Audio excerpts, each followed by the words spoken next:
Yes, sir. Yes, sir. Yes, sir. What up, y'all? It's your boy VicXL riding dirty radio in full effect. Guys, say salute to my girl Boss Lady Bird. Welcome to another exciting episode of Riding Dirty Radio. Y'all know what we do right here. We give you exclusive art interviews, give you the latest in hip hop news and everything that's going on the street. We give you what's next right now. All right, this episode is no different than any other episode. So, ladies and gentlemen, boys and girls, I want to bring up to the platform my guy, Explicit Roc. What's up, my G?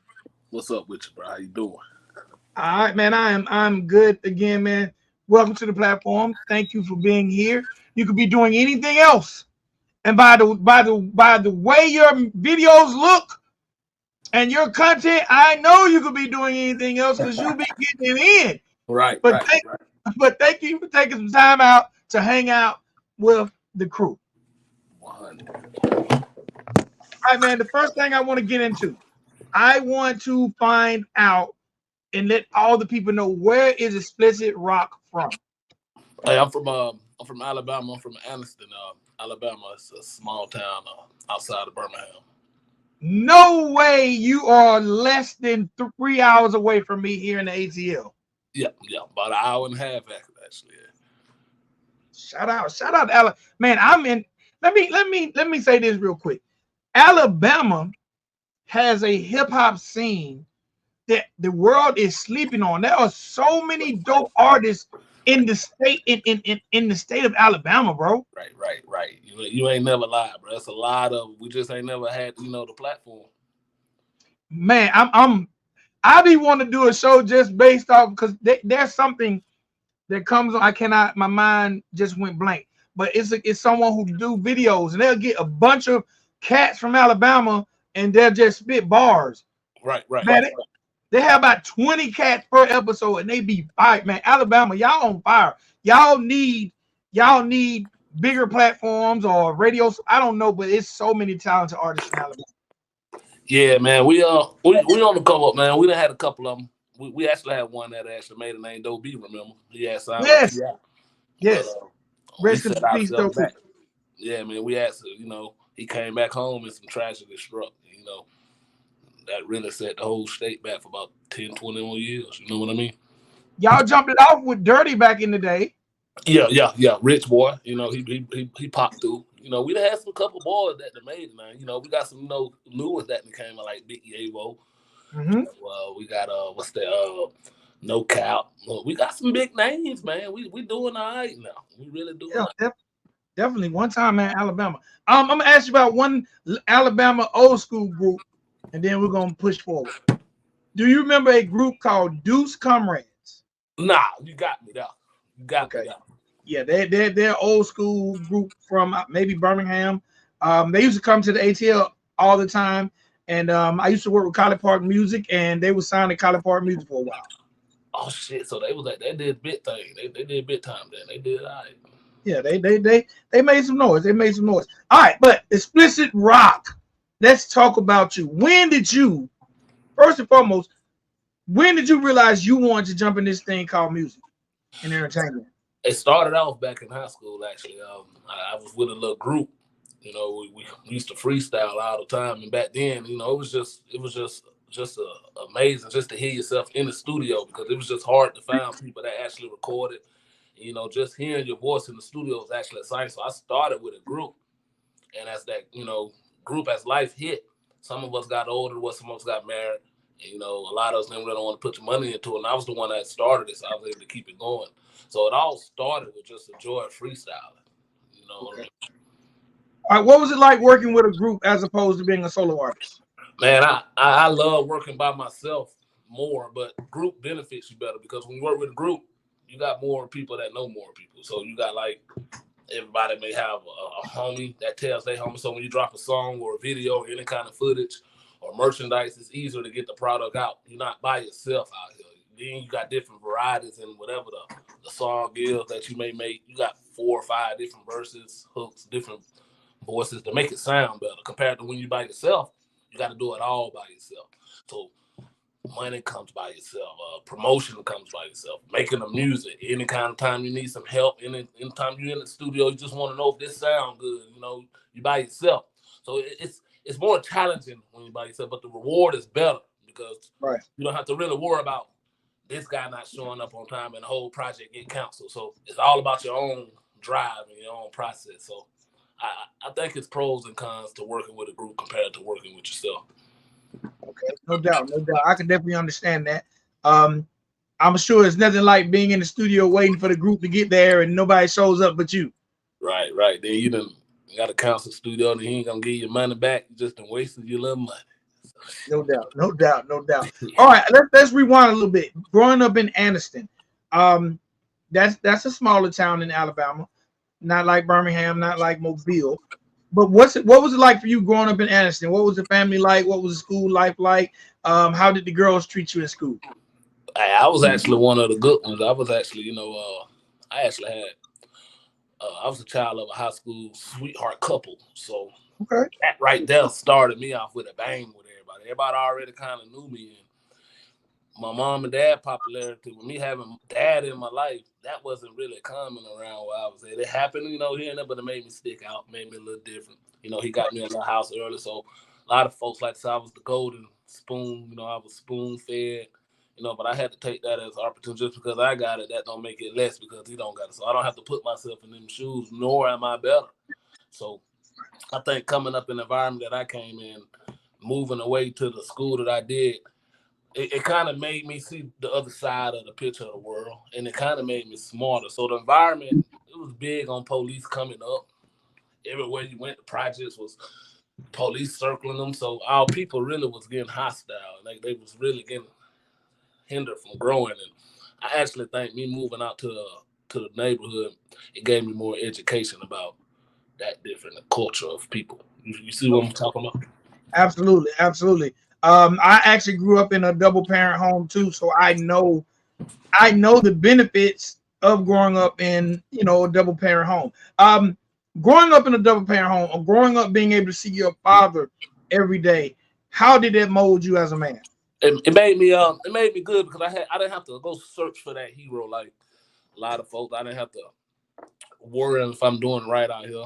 All I had to do was follow. So when I became a good follower, leading became natural. So it benefited me more because I actually had a eyesight of right, and if I decided to do wrong, I had somebody to punish me.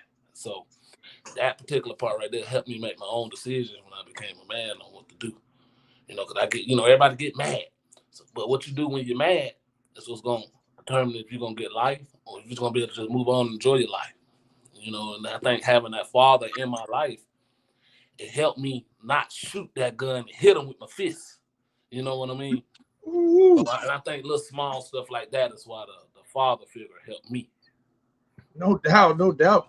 I gotta pause right there. Explicit Roc. Now I don't watch so many of your videos over the past week. I did not. First of all, I don't mean this in a downplaying way. I did not expect this conversation to be the way this conversation is already going. Yeah. I'm sorry. I'm sorry. You've tricked me. Cause I ain't gonna lie. I expected to be talking to Luther Campbell Jr. No, man. The music is intentional. That's why I named myself Explicit. It's like a band-aid for my language. Like right. I said, when I started off with the freestyle, I wasn't the best freestyle. I was actually the worst. So I used to rap all the time, cussing, right. But I could sound good, but had to be a little nasty. So I put that explicit to put the band-aid when I actually started rapping. That way folks ain't worried about me cussing so much. I just naturally with time, like with the new album I got coming in, it's way different. It's way different from my last sound because I'm actually freestyling in the mic because I actually, know how to count bars so much better. So it actually comes as a cover up. So you're not going to actually get to know me through the music, but you can get to know me free side through the music, but you can't get to know me as a man through my music. Right. You know what I'm Gotcha. So the name Explicit Roc, how did that come about? Have you always been Explicit Roc or were you another name when you was with the group? No, I used to, I started off with my real ROC nickname. But as I was trying to upload my music, like I said, I was with my group, somebody already had Roc, and I could never pull up on the Roc. So I was like, well, maybe I should name myself my government name. So I went to my government name, which is Rockwez. Well, it worked like I wanted, but it still wasn't pulling up on YouTube because it was this Mexican, this famous guy named Rodriguez. He was just pulling up and it spelled so similar. So me not having the popularity, it demoralized me again, and I decided, well, maybe I need to switch my name again. And that's when Explicit Roc came to about. And I figured I'd name myself Explicit Roc, but I knew that nobody else had this name. So I'm like, well, this is something I can stick out on my own, where folks, like I say, they know how to spell it with the E and not the X. Maybe they could just pull me right up if they have spelled it. That was my main initiative. That was my main goal of making a name. Because, of course, I didn't want, to not be found when folks try to search me. Okay. At what point did your music start to reflect your name? I would say around 2021, around when the PPE loans came out, I was able to really push it. I got one of them boys. I ain't gonna lie, but I was able to get forgiven because I was able to put it in my business, which was my music. Right. So I was able to get forgiven from it. And that's when I think it really, I didn't have to worry about the money for the first time. So I was able to write, really reflect to my life. So I was able to make a lot of songs at that moment. Shoot a couple of videos that reflected to my life. Like My Life actually was the name of a song. And with My Freaky Ways with the girls, that's actually part of me. That's actually how I really am with females. So I was like, well, let me put that side of my music. So I say around 2021, 22. Okay. Do you know you're the first artist that's really ever mentioned they got a PPP loan for their music to me? Hey, and I ain't scared to admit it. Everybody act like they, hey, I got that PPE loan for exactly what I'm doing my music. I didn't want it for nothing else. My life, I got a job, but I wanted to be able to really get myself out there. Right. And I was originally gonna get a future with Boosie, and I think he was like, he had a little cool price, but I decided, should I go with the future with Boosie or should I just drop 20 music videos? And I weighed my options. And I said, I think 20 music videos sound better. But now I sit back and look at it, maybe I should have went the Boosie route. But that's why I end up having so many music videos. But I ain't gonna lie, man, the visuals, all your visuals are on point. I'm gonna be honest, I don't know. I would have went me myself personally, I would have went with the quantity. 20 pieces of work online, that's gonna potentially one day be residual income when you break through. People are gonna go back and watch all that. When you have that super duper breakthrough record, they're going back watching all 20 of them joints. That's what I'm praying for. That's why I try to stay consistent, because I just hope when that one hit, folks will actually go back and check me out and realize, oh, he was actually all right. He been all right for the longest. We just ain't gave him a shot to be all right. So I don't get demoralized. Right. Being from Alabama, and me mentioning how many dope artists are in your city. Is Alabama your state? Is Alabama super competitive when it comes to hip hop artists? Or is there more love shown? It depends on the area. I would say it's not competitive because this state ain't really seen a lot of success with this particular genre or this particular crowd. So more people is used to going to work, being a family, and that's their top out. So when they see someone that's like them, they grew up, and they see them trying to be someone, and in their mind, they grew up with you, you're acting out, trying to be this musician. So a lot of times the envy comes inside and it's natural. So I would say with this state, with it having not seen a lot of success like in Atlanta, Georgia, like a Memphis, or like these big time New York, like a LA, Houston, they've seen people make it before, like a Cardi B, a Offset. So there's more dreaming, there's more support for what you're doing. There's more folks doing extra stuff like producers, makeup artists, just a promoter, things to help your particular craft as an artist. Compared to in Alabama, there's not really a lot of that in every particular city. You have small cities that it's pretty, like Birmingham. I would say for me watching Birmingham, they're not no hang city. I think Birmingham on the musician wise is awesome. They're on the rise to me. Huntsville, they're trying to do it, but they still, got a little bumpy DJ. But Birmingham right now is on the rise. So I think it's particular areas in Alabama that's good for promotion and good for the music genre. But as a whole, Mobile, you see what Tuscaloosa, the Gump, Anniston, we still got a lot of work to do with supporting each other. You know what I mean? Let me tell you what one of y'all got to do. in Alabama. I don't know how much you are into sports, but y'all have a team. There's a spring football league called UFL. It's owned by the Roc. I actually was just there last year and went to one of the games in Birmingham. Y'all have won the championship 2 years in a row, Right. and y'all probably gonna win it this year. I need an Alabama artist to submit a theme song because that team, that stadium is getting fuller and fuller all the time. Somebody from Alabama needs to have the theme song. So I don't know. I hope I'm planting a seed there for you. But man, get with the Birmingham Stallions, and man, y'all need to be represented by artists from your state. And you know what? Now that you speak that, I was gonna make a song. I got this beat I bought. It sounded like a channel up beat. I was trying to make it for this college football game, but I was gonna do it for Roll Tide, believe it or not. But I couldn't get it together. I called Here Comes the Roar. Now that you said Stallion, that's probably the sound. That's the word that I was trying to fit in there. Because I was trying to say Tide, but I could say Stallion, and it's gonna probably hit the little rhyme to that. So I appreciate you saying that right there. You actually gave me a good idea. So you probably did plant a seed there. That was a good one right there. The Birmingham Stallion. Hey man, hopefully you get it. Like I say, me and my wife traveled last year to Birmingham to see a game. I haven't came this year, but they're definitely like the team I root for in the UFL. And up until yesterday, they were 8-0. They lost yesterday, but chances are they're going to win that championship for a third straight year. Okay, that's probably the first loss they've had in about 4 years, man. Yeah, definitely, no doubt.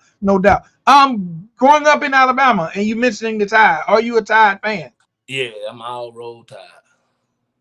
Yeah, I ain't no War Eagle, man. I'm sorry. I hate to hurt your feelings, but I'm a one over here. We win. We don't look good in those colors. That's our art like to look good in some colors. But we ain't No, the reason I put my head down because I'm a Bulldog fan, and y'all did it to us last year. Yeah, we had to get to last, but y'all took one from us. Y'all got y'all two of them in there. No doubt. All right, as an artist, how important is it for you? Because we both talked about having fathers in our lives. How important is it for you as an artist to be somewhat of a role model or something that the younger generation can look up to? I don't really think I used to care about that, but I realized with time they're gonna make their own opinion on, like, no matter how much popularity you get, you're gonna fall, and especially with our culture of hip hop. So I'm more of a not trying to be an impact on them and tell them what to do because I'm not really that good about that. And like I said, I'm a freak in mind. I'm more about giving them fun and excitement to keep them fighting, to keep them from shooting each other.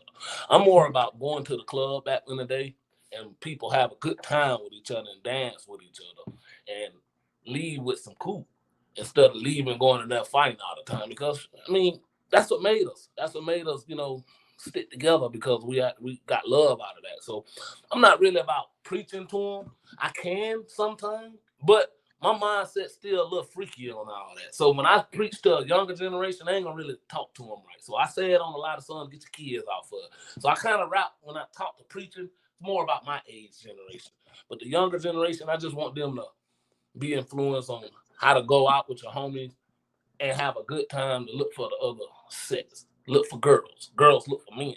And not go in there, hang on each other, mad at each other. Who can give me this? Who can give me that? Go in there and party. That's what my music be more about. Okay. Speaking of your music, I want to ask you about a few of your songs and see if you can go in detail a little bit with me, all right? Yeah. All right. What is your definition of a bubble butt? A bubble butt, you know how you got your big gator booties? You got your real big booties, but you got your girls that's a little skinny, but they got a booty. But it's about 6-7 inches off their back. It can't be, you know what I mean? It can't be 13 inches. That's a gator ass.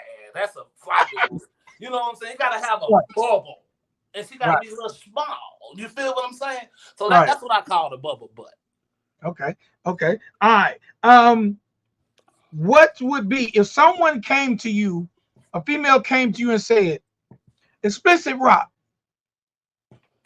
tell me how I'm supposed to ride the D. What's your answer? She got to have an arch in the back and look at it. And when she do that, it's going to naturally make her be in the right position where she's going to be able to throw it down right. She can't be scared of it. She got to know how to take it. So, got to come with a little freakness with you. Sometimes you got to practice on it. Okay. My last one, because these questions are based off your songs. Right. If a female come to you and say, Explicit, how is my pussy supposed to look?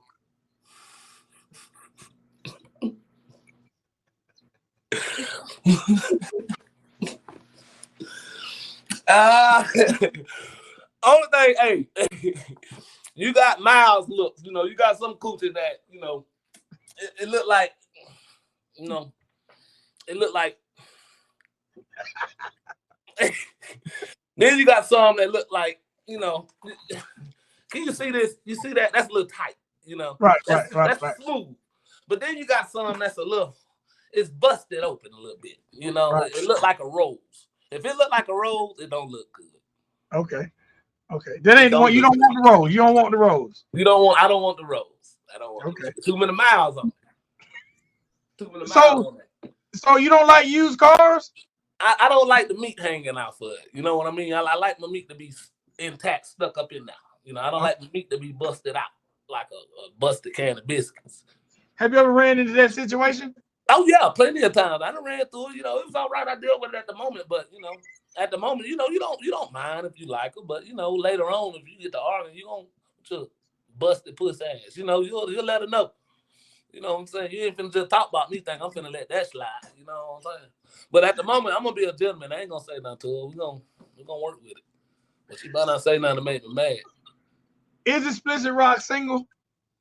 Yeah, I'm not single, but I am single. Like I got a old lady who hold me down, so I don't really fuck with nobody else like that for real. I just fuck with her. You know what I'm saying? So I want to say I ain't single. No, I'm taking. I'm off the market. Cause you know she's gonna watch this video, right? Oh yeah. She don't watch it. You said you're not single, but you're single. Yeah, but I ain't gonna have no backlash. They know what it is out here with me. Don't come at me like that. Then I'm be so real. Is marriage in your future? No. I just seen marriage too much and I'm scared of it. You never will be married. I ain't gonna say never, but I'm not out here looking for my wife. You know what I'm saying? I'm not out here like, man, that's gonna be my wife. Now, if it happens, that's gonna be when I'm at least 50. It ain't gonna be in my 30s, probably not my 40s either. So that's gonna probably be on in the future for me when I get a little older. I ain't got no kids, so you know that's not really my goal. That's not my mindset. Oh, you don't have any kids? No, I ain't got no kids. So you making this kind of music and you have no kids.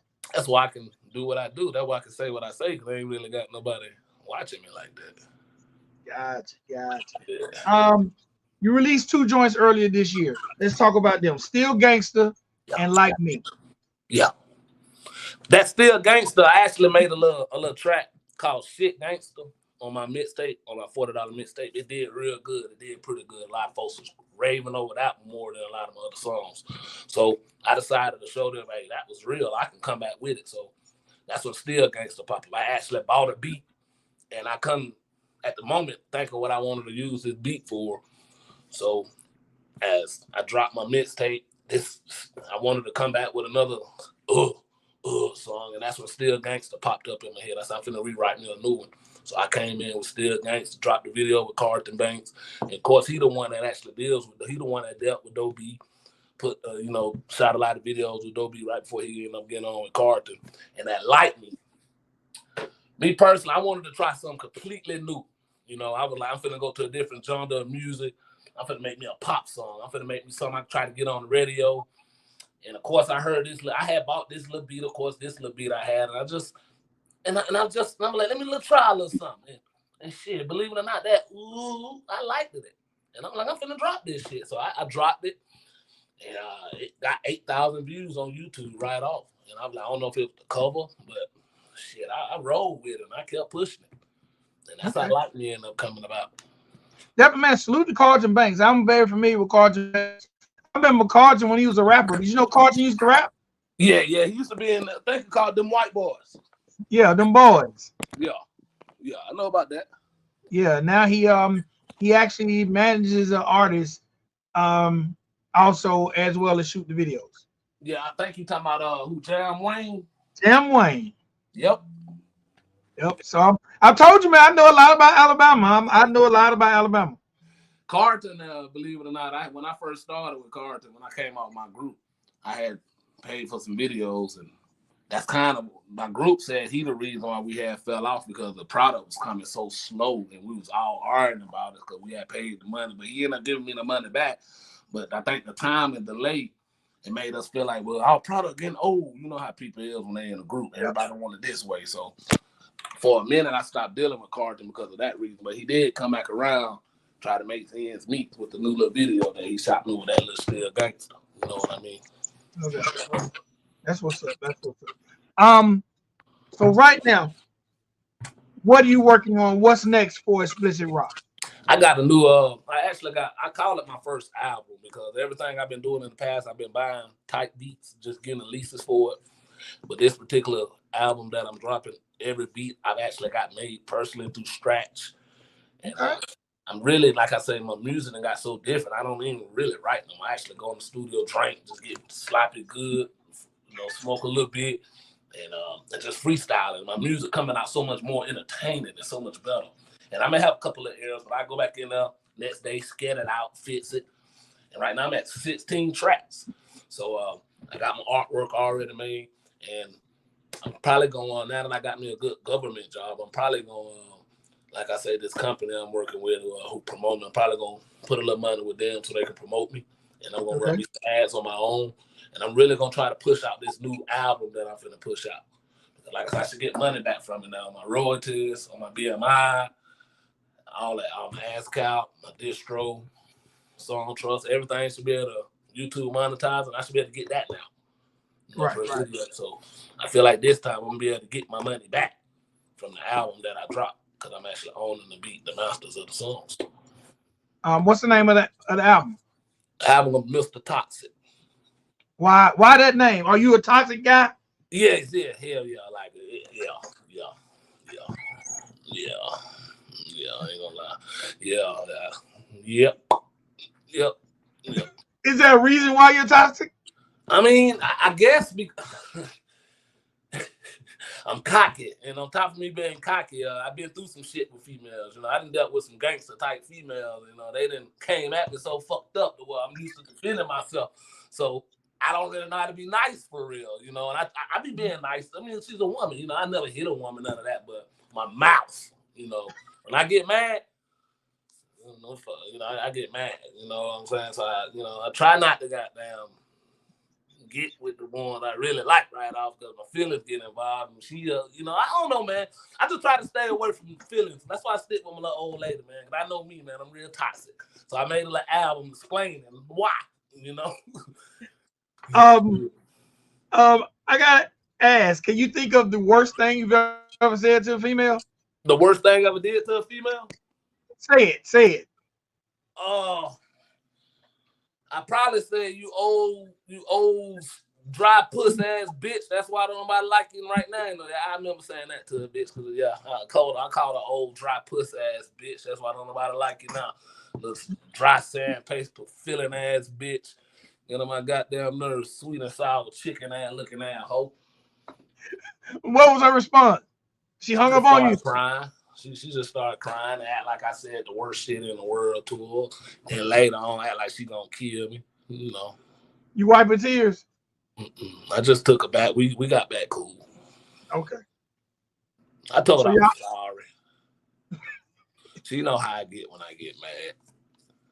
Mr. Toxic. Hey, man, you definitely got to get some merch, some T-shirts for Mr. Toxic. There's a lot of guys out here who gonna want to wear their T-shirt and be able to represent for that night. Man, for sure, man. I actually got my connect to actually make them. She actually make them for a good. I just ain't got them up selling them. I don't really got no website pushing them out like I should. Okay. Hey, before I let you go, man, because I want you to announce the album date. Who are some of the producers you work with? Since you say you got some original beats now, some beats that are catered to you. Who are some of the producers you work with? All the beats that I got right now is made with Chris Voice. You heard of Chris Voice? Yes.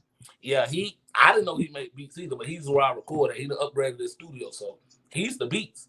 He went in there, he had like 40 beats, and I'm like, I took it the obligation where I'm gonna jump on every last one of them, no matter what they sound like. So I don't work with him, but some of my favorites in the past, like I like Jacob Lethal, but he never would sell me the exclusive, like that Ride the Dick song. Man, I bet the when I first dropped, hey man, I spent $2,000. He like, no man, that's my best beat. He would never sell it to me. And here it is to this day. Dropped it on Vivo. I done got over 300K on it. So I learned that's what I learned from type beats. But Jacob Lethal was always good. Run It Up Chase. It was a couple. Lex Lord, he was good. Just a couple people. Like I say, I usually get my knowledge from the beats. Okay. And why don't you write? Why don't I write? Yeah, you say you don't write. You say you just go. I used to. Everything I've done, I used to write. That's all I would ever do because I couldn't freestyle. I've just got to the point where my music sounds better when I don't write. Okay. So, I mean, I go back and write it after I freestyle it. Maybe if I say blah, blah, blah, and I, stumble over some. But for the majority, I'm not going to write no more. It's slowing me down. Okay. All right. Do you mind watching something with me? Yeah. Let's go. All right, let's check it out. You see that right? You see that on the screen? Yeah. What is that? That's that Goo Goo Gaga. All right. So look, let's get into this Goo Goo Gaga. I just want you to watch it with me, then we're gonna talk about it. All right. All right. Check it out, ladies and gentlemen, boys and girls. Explicit Roc in the building, representing Alabama. This is Goo Goo Gaga right here on the Ryan Dirty Show. Let's get it.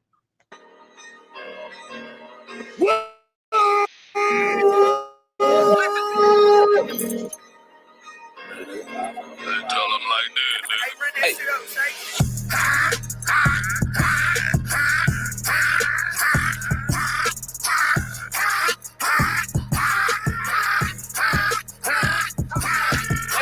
Flipping up, trapping and winning. Fucking these hoes, you know that we flipping. Beat on the back, bitch, you know that we win. I'ma hit it from the side, bitch, you know that I'm winning. In the club, we drunk, we turned up, bitch, I'm stuck, I'm finna fucking hoe. Finna fucking like a Rambo, bitch, I ain't finna pay a motherfucker goddamn book.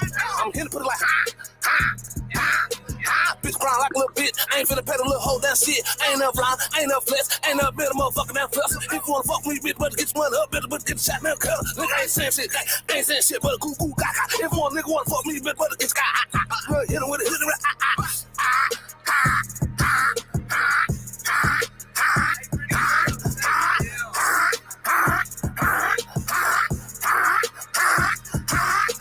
Turned up like a book. I don't give a fuck what I'm saying. I don't give a fuck what I'm doing. Bitch, I'm doing that too. And I'm doing my move. I don't give a fuck what a hoe wanna do. If I don't fuck with that bitch like boom, boom, boom, boom, boom, boom, boom, boom, boom, boom, boom.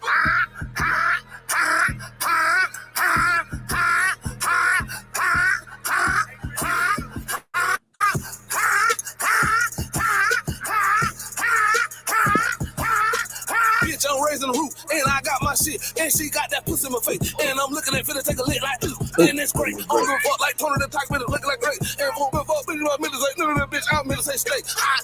It ain't rhyme. She a dime. She is fine. Fucking like crime. Fucking like, look at them, put them, I don't give a fuck. What you gonna do? You ain't do shit. Leave my motherfucking butt. Bitch, I know you love this shit. If you gonna look, if you butt, better fight. If you can't fight, nigga, better put your hands up. If you can't fight, nigga, I'ma hit you in the face like, nigga, like, ooh. Damn, on the motherfucking mic. And your hoe looking at you like, motherfucking nigga, like, goddamn, my nigga can't fight. I don't give a fuck what you said, I can't rap. And you like that shit. My beat gone, nigga.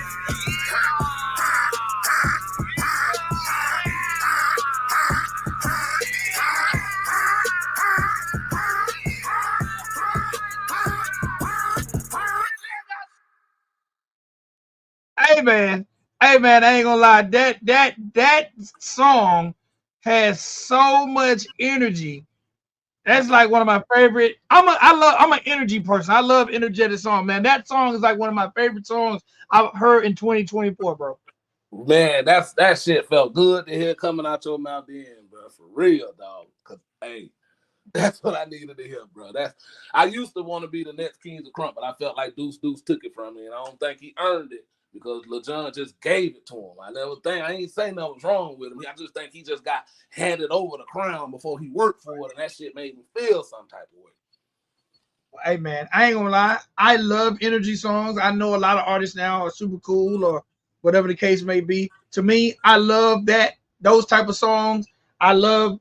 Well, I ain't gonna lie. I say I love going to the gym, but I'm telling the damn lie. I don't go to no gym. But in my mind, when I'm at work, I'm pretending I'm at the gym, and I've been listening to that song since I found out who you were. So it's definitely one of my favorite songs, if not my favorite song so far of 2024 when it comes to what represents the type of person I am. I appreciate that right there, for real, 100.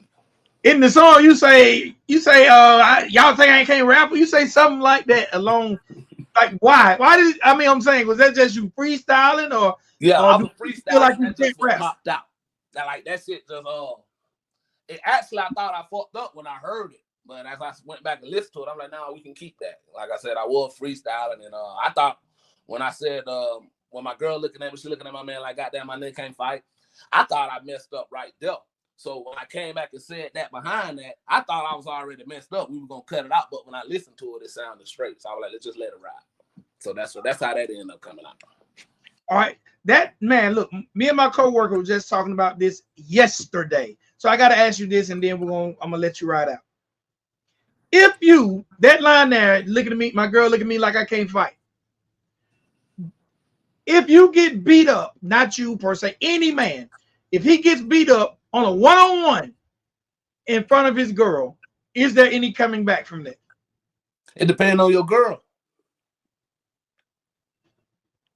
Like with me, I'm gonna be straight.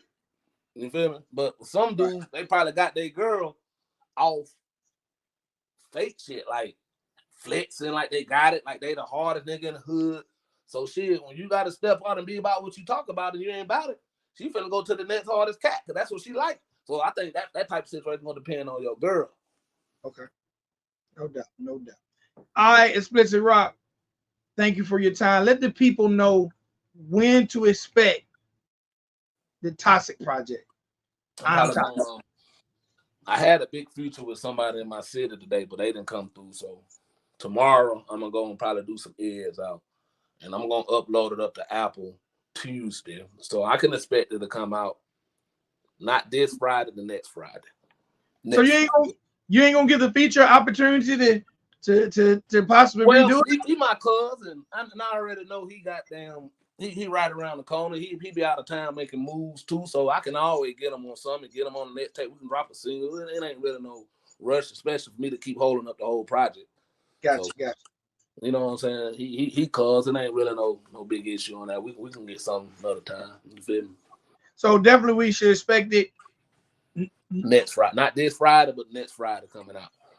I will definitely hit my inbox. Whether you text me, whether you whatever, if I can do something when it drops to let people know it's dropping. You know what I'm saying? Like a little short or something, letting people know if you are toxic, drop 100 or something like that. Or something. We don't know. We'll do something fun with it though. Hey man, this mixtape here, man, I got some tracks on there gonna make you laugh so goddamn hard, man. I promise you're gonna laugh so damn hard. Oh man, it's gonna kill you. It's gonna kill your gut, man. This shit right here different. And I know ain't nobody coming like this. It ain't that it's the hardest track. It's good music that's funny. That's what it's about. It's fire, good music that's funny and fire. And it's entertaining. It's probably some of the most entertaining music y'all gonna hear this year. Probably your whole life. Probably will never hear nothing like this. And I ain't just talking because it's me. I'm really being honest, because I listen to my music every day. Because all I ever listen to is myself. Will Google Gaga, will this one be on the Google Gaga be on it? Yeah, Google Gaga actually won on there. That's just a little sample. You know, Google Gaga, Pussy Look, Still Gangster. Them two I wrote. But these right here, these other ones, yeah. Google Gaga was actually the second song. Actually, the first song that I freestyled. Bugatti, Flip It, which is one of them on there. That was a hook that I had with my group. That's how I do the hook and I made the verse. And that gave me my confidence. Then I came back and made Google Gaga. And when I heard myself do Google Gaga, I said, well, this is the style I need to go with. And I laid 15 more songs down after that. You know? Okay. Man, when I look at a lot of your thumbnails and your video, is it hard for you to find these females? Yeah, that's the hardest part. Because shit, you gotta get them to stop what they doing. Be serious about the time and date. Get your cameraman to be on point. You gotta be on point, you know, so it's hard to get a female on the video. But as I, start doing this more and more, it started getting easy because females see I ain't bullshit. If I come at you for a video, that's what I'm talking about. I'm not playing. They know what I'm about. So with time, it gets easier. But starting off, that's part of the hardest part. Okay. All right, man. What you want to leave the people with before we get up out of here? Check me out. Explicit Roc, man. All I can say is, man, my ass gonna be an entertainer. I know y'all like Lil Jon, but I'm different. I'm gonna be an entertainer and I'm gonna be Uncle Luke. If Lil Jon and Uncle Luke had a baby mixed in a bowl, that'd be me right there. Explicit Roc. Explicit Roc.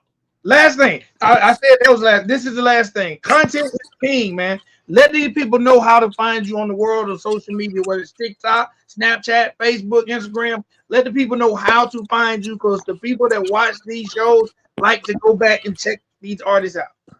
Right now, Explicit is the name. You gotta any platform from Spotify, Apple. I'm really big on Apple. That's my favorite. Apple Music, but that's for the iPhone use. Spotify for the drug users. Put in my name, Explicit Roc. All my videos and music should pop up right there. Everything I got. And especially on Facebook apps. Like when you want to, this is what I really want some of my fans to use. When you're using your music on TikTok, Instagram, you want to find something to ride around, play some of my music in the background and get some reaction, because it's going to be good. It's going to be funny. Folks going to want to say, where'd you get that song from? Like that, Ride the Dick. Play that. Don't you really get a lot of views once you play something like that? So put in my name on any platform. That's how you can search me. All right. Explicit Roc, I appreciate your time. I most definitely appreciate your energy. And I look forward to talking to you again, my guy. 100, my guy. I appreciate you, man. Thanks for having me. Hey, and look, Alabama come to Georgia this year. And when we put that beat down on y'all, I have a list. I have a list of Alabama rappers that I talk to on the regular. I'm adding you to my list. So expect the text when we catch that W. Y'all ain't gonna get it, man. Y'all, you can keep dreaming it, man. We're gonna keep this train rolling with Nick. I ain't got no coach. Nick gone ain't changing that. We still finna win. We still finna keep this thing rolling, man. We good out there. All right, man. Hey, my G, man, it was an honor and a pleasure to talk to you, man. We're gonna talk again. You too, man. Good talking to you. All right, ladies and gentlemen, boys and girls, that is Mr. Explicit Roc representing Alabama. Y'all, please make sure y'all lock in that Goo Goo Gaga. If you want some high energy, check out Goo Goo Gaga by my guy Explicit Roc. All right, it's your boy VicXL. This is the Round Dirty Radio Show. Shout out to my girl Boss Lady Bird, and we're gonna keep it moving this thing till next time. Y'all make sure y'all remember one thing: time is the one thing you can't get back. And it's also one of the most important things that we have and we share in common. So if you spend any time checking out this episode with me and my homie Explicit Roc, thank you for your time. Thank you for your energy, man. Till next episode, it's your boy VicXL. Peace.